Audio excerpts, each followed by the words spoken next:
Donc nous sommes situés à Vias-Plage, au sud de Béziers, en bord de Méditerranée. On est dans une partie de la France qui est très sec, très chaud.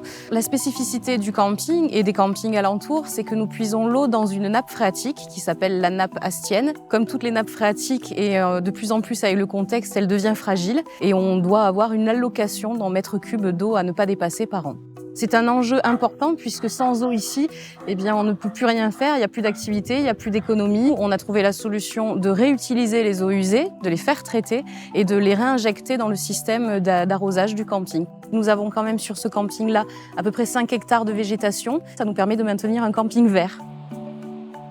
La solution qu'on a mis en place, c'est un équipement qui s'appelle le Resinov, qui est juste derrière moi, qui est en réalité une suite de filtration membranaire. Donc ce sont des barrières physiques qui n'ont pas besoin d'ajout de produits chimiques pour faire le traitement.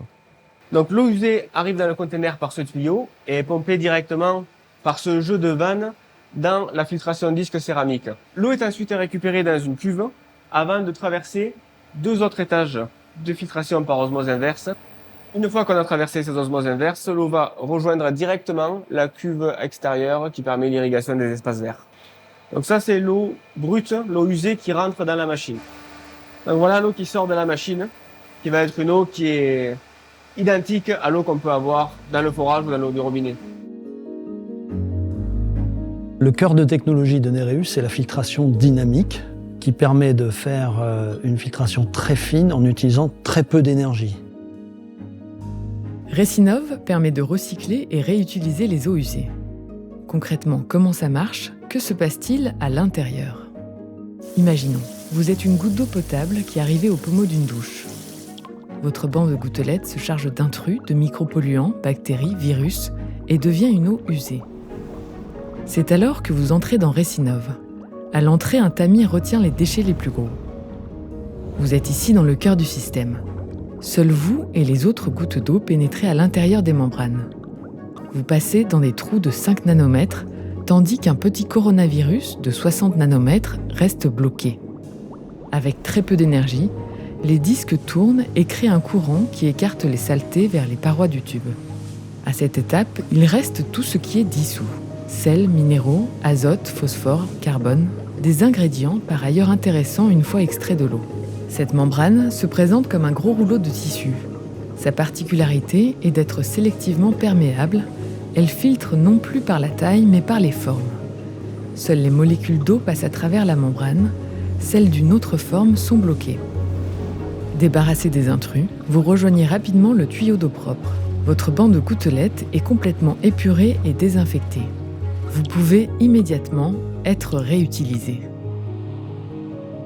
Au lieu de faire circuler beaucoup d'eau devant des membranes immobiles, on a décidé de faire tourner des membranes et c'est ça qui permet de consommer beaucoup moins d'énergie pour le même résultat.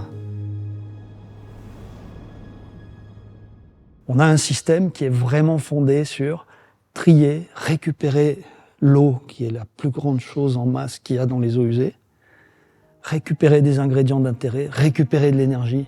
Si on peut, dans le tri, rattraper de l'engrais qui peut aller fertiliser des plantes, on le fait. Si on peut rattraper des matières organiques qui peuvent aller faire du biogaz, on le fait. Et à la fin, il faut laisser ce qui est impossible à récupérer dans une toute petite fraction, un tout petit volume. Celui-là, il faudra le détruire ou l'inerter ou le traiter.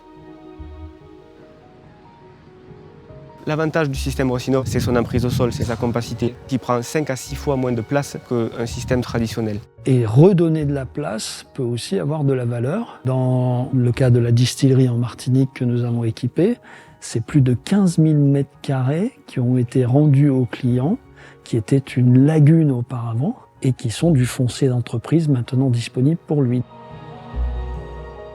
Donc la solution ici permet de recycler, réutiliser 80% de l'eau usée qui rentre dans la machine vers le réseau d'irrigation du camping. Ça représente environ 8000 m3 d'eau par saison, soit autant qui n'est pas pompé dans la nappe souterraine qui est aujourd'hui un seuil critique.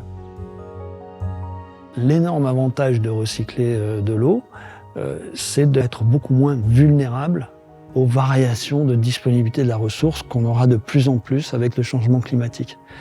Et pour se rendre moins vulnérable, le meilleur moyen, c'est de produire son eau propre pour 60, 70, 80% de ses propres besoins. Il faut prendre moins dans la nature et faire travailler son eau propre plusieurs fois. Et ça, les industries ont un intérêt énorme. Pourquoi ? Si elles n'ont pas d'eau, tout simplement, elles arrêtent leur activité. Et ça vaut énormément plus que le mètre cube d'eau. Donc le prix important, c'est le prix de l'eau qu'on n'a pas.